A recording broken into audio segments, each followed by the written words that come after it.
जब तक कि बर्फीला तूफान शांत नहीं हो जाता। लेकिन गलती से दोनों की आंख लग जाती है और जब अगली सुबह वो जागते हैं तो उनके होश उड़ जाते हैं। उनकी कार पूरी तरह से मोटी परत वाली बर्फ के नीचे दब चुकी होती है। बाहर सिर्फ सफेदी ही सफेदी दिख रही होती है, चारों ओर सिर्फ बर्फ ही बर्फ होती है। ये देखकर नाओमी और मैट बहुत ज्यादा घबरा जाते हैं। दोनों कार का दरवाजा खोलने की कोशिश करते हैं, लेकिन कार बर्फ में अंदर फंसे होने के कारण कार हिलती तक नहीं है। उनकी कार बर्फ के चारों तरफ से फंस चुकी होती है और इनकी कार का दरवाजा भी काफी कोशिश करने के बाद भी नहीं खुल रहा था, क्योंकि इनकी कार बर्फ के नीचे दब चुकी थी, जिस वजह से कार से बाहर निकलने का कोई रास्ता नहीं मिलता। मैट गाड़ी स्टार्ट करने की भी कोशिश करता है ताकि बर्फ को तोड़कर वो बाहर निकल सके, लेकिन कार चालू नहीं होती। उनके फोन में भी नेटवर्क नहीं आ रहा था जिससे वो किसी से मदद मांग सके। इन्हें अभी तक पता नहीं होता कि बाहर बर्फीला तूफान चला गया है या अभी भी जारी है। उन्हें समझ आ जाता है कि वो दोनों बुरी तरह से फंस चुके हैं। उन्हें बाहर कुछ भी साफ नजर नहीं आता और मौसम बेहद ठंडा होता जा रहा था। हर सेकंड ठंड बढ़ रही थी और तापमान लगातार कम होता जा रहा था। नाओमी 8 महीने की गर्भवती होती है, जिसकी तबीयत भी इस माहौल में बिगड़ रही थी। मैट और नाओमी को भरोसा था कि कोई न कोई उनकी कार को सड़क से गुजरते हुए देख लेगा और उन्हें बचा लेगा, पर दोनों इस बात से पूरी तरह से अनजान थे कि बाहर रोड भी चारों ओर से बर्फ से ढक चुकी थी और बाहर अभी भी बर्फीली हवाएं चल रही थी, जिस वजह से सभी लोग अपने घर के अंदर होते हैं। और अगर कोई घर से बाहर भी आता और इनकी कार भी देखता तो उसे सिर्फ कार का कुछ ही हिस्सा नजर आता। उनके पास थोड़ा सा खाना और पानी होता है जो मुश्किल से 10 से 12 दिनों तक चल सकता था। वो दोनों थोड़ा थोड़ा खाना खाते हैं ताकि अगर उन्हें बचाने के लिए कोई जल्दी ना आए तो उनका खाना ज्यादा दिनों तक टिक सके।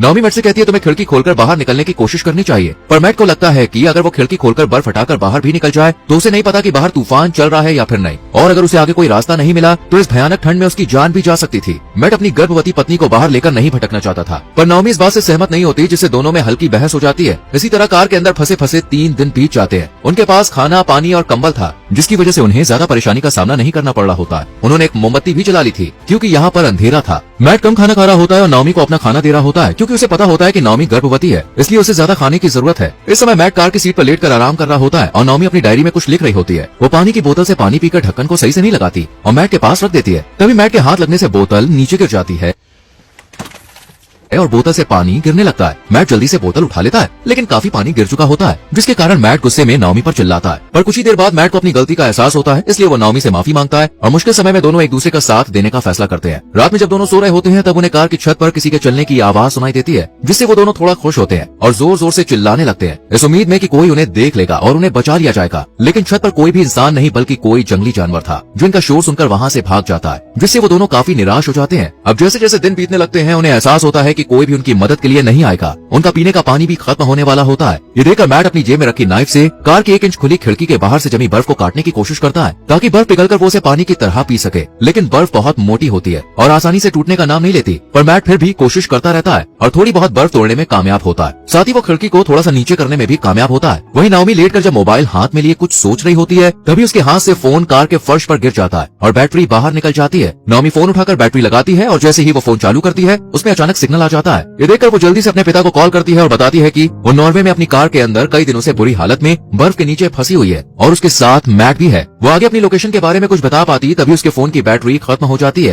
ये देखकर मैट गुस्से में उस पर चिल्लाता है और कहता है कि तुमने मुझे फोन क्यों नहीं दिया, मैं सही से लोकेशन बता सकता था। मैट बहुत ज्यादा गुस्सा हो जाता है क्योंकि उसे लगता है कि नाओमी की वजह से यहाँ वो इस मुश्किल में फंसे हैं। न ही वो नाओमी के काम से यहाँ पे आता और न ही वो फंसते। नाओमी भी चिढ़ जाती है क्योंकि वो गर्भवती होती है और उसे बहुत भूख और थकान महसूस हो रही होती है। वो दोनों बार बार इसी तरह बहस करने लगते हैं। नाओमी गुस्से में मैट से कहती है हमें पहले होटल में जाना चाहिए था, लेकिन मैट भी उल्टा उस पर गुस्सा करने लगता है। धीरे धीरे ठंड और भूख उन्हें मानसिक और शारीरिक रूप से कमजोर कर देती है। उन्हें यहाँ पर फंसे हुए 9 दिन हो चुके होते हैं। अब उनके पास बचा हुआ खाना भी सिर्फ कुछ ही दिनों का होता है, इसलिए मैट खुद कम खाना खाता है और नाओमी के लिए ज्यादा खाना बचाने की कोशिश करता है। नाओमी फिर से मैट से कहती है कि हमें खिड़की के सामने की बर्फ हटाकर बाहर निकलने की कोशिश करनी चाहिए, लेकिन मैट इससे सहमत नहीं होता है। उसे लगता है कि अगर वो बाहर निकलेंगे तो वो इतनी ज्यादा ठंड की वजह से शायद जिंदा बच भी ना पाए। इसी तरह समय बीतता है और उन्हें कार के अंदर फंसे हुए 11 दिन हो जाते हैं। नाओमी की हिम्मत अब टूट चुकी होती है। उसे लगता है कि वो यहाँ से कभी भी बाहर नहीं निकल पाएंगे, मगर मैट उसे हिम्मत देते हुए कहता है कि हम इस मुश्किल का सामना करके जरूर जिंदा बाहर आएंगे। तभी बाहर बर्फ हटाने वाली एक गाड़ी आती है क्योंकि तूफान अब खत्म हो चुका होता है। गाड़ी की आवाज सुनकर मैट और नाओमी जोर जोर से चिल्लाने लगते हैं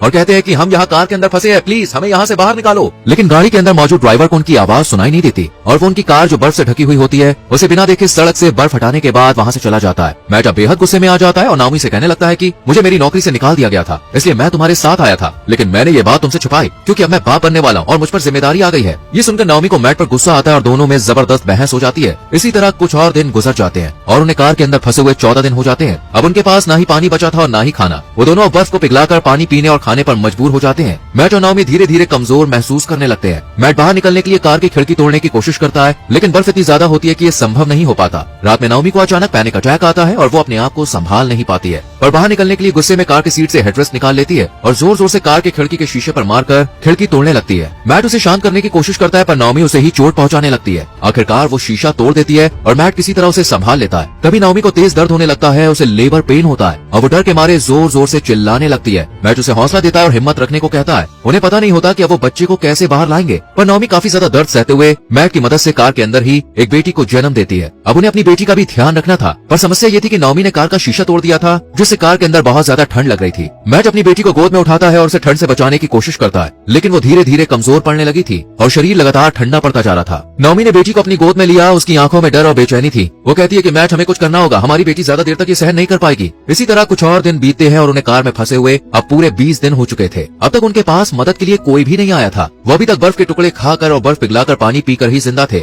लेकिन ज्यादा दिनों तक ऐसा संभव नहीं था। मैट खिड़की के बाहर जमी बर्फ को तोड़ने की कोशिश करता है ताकि वो बाहर निकल सके, क्योंकि अब उनके साथ उनकी बेटी भी थी और वो ज्यादा देर तक यहाँ पर इस हाल में नहीं रह सकते थे। यहाँ उनकी बेटी को बहुत ही ठंड लग रही होती है, जिस वजह से वो रोने लगती है। बच्चे को गर्म रखना जरूरी था, इसलिए मैट बिना अपनी परवाह किए अपनी जैकेट उतारकर बेटी को उड़ा देता है ताकि उसे ठंड ना लगे। लेकिन मैट को बहुत ज्यादा ठंड लगने लगती है और उसका शरीर ठंड की वजह से सुन्न पड़ने लगता है। मैट बहुत कमजोर हो जाता है और इसी हालत में सो जाता है। अगली सुबह जब नाओमी उठती है तो वो देखती है कि मैट अभी तक सो रहा है और वो उसे उठाने के लिए हिलाती है, लेकिन मैट नहीं उठता क्योंकि नींद में ही उसकी मौत हो चुकी थी।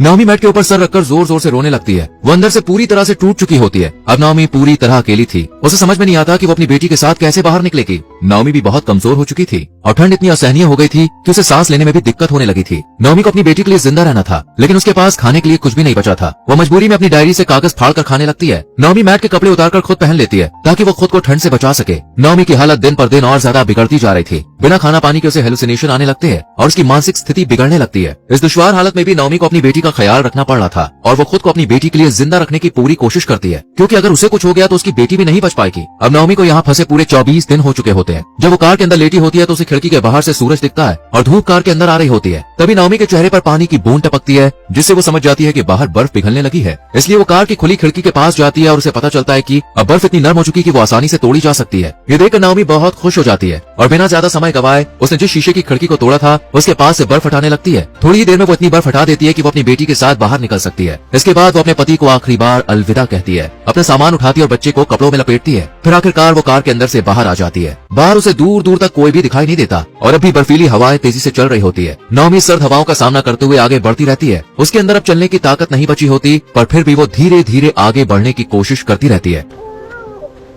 वो कई बार गिरती है, फिर उठती है, लेकिन हार नहीं मानती। नाओमी अपनी बेटी के लिए आगे बढ़ती रहती है। उसे रास्ते का कुछ भी अंदाजा नहीं होता, फिर भी वो लगातार चलती रहती है। घंटों भटकने के बाद उसे आखिरकार एक होटल दिख जाता है। ये देखकर नाओमी बहुत खुश हो जाती है और अपनी बेटी को होटल के अंदर लेकर जाती है। इसके बाद नाओमी और उसकी बेटी को एक स्थानीय अस्पताल ले जाया जाता है। 24 दिन तक कार के अंदर बर्फ में फंसे रहने और इतनी मुश्किलों का सामना करने के बाद आखिरकार नाओमी बच जाती है। अस्पताल में कुछ दिनों तक नाओमी और उसकी बेटी का इलाज किया जाता है और जल्द ही दोनों ठीक हो जाती है और इसी के साथ फिल्म खत्म हो जाती है। दोस्तों, अगर आप कार में फंस जाते और बाहर बर्फीला तूफान होता तो आपका पहला कदम क्या होता? इस पर अपनी राय कमेंट सेक्शन में जरूर दें। वीडियो को लाइक और शेयर करें और चैनल को सब्सक्राइब करके बेल आइकॉन प्रेस करें, जिससे आने वाली वीडियोस आपसे मिस ना हो। मिलते हैं आपसे अगली वीडियो में। Till then bye bye, take care.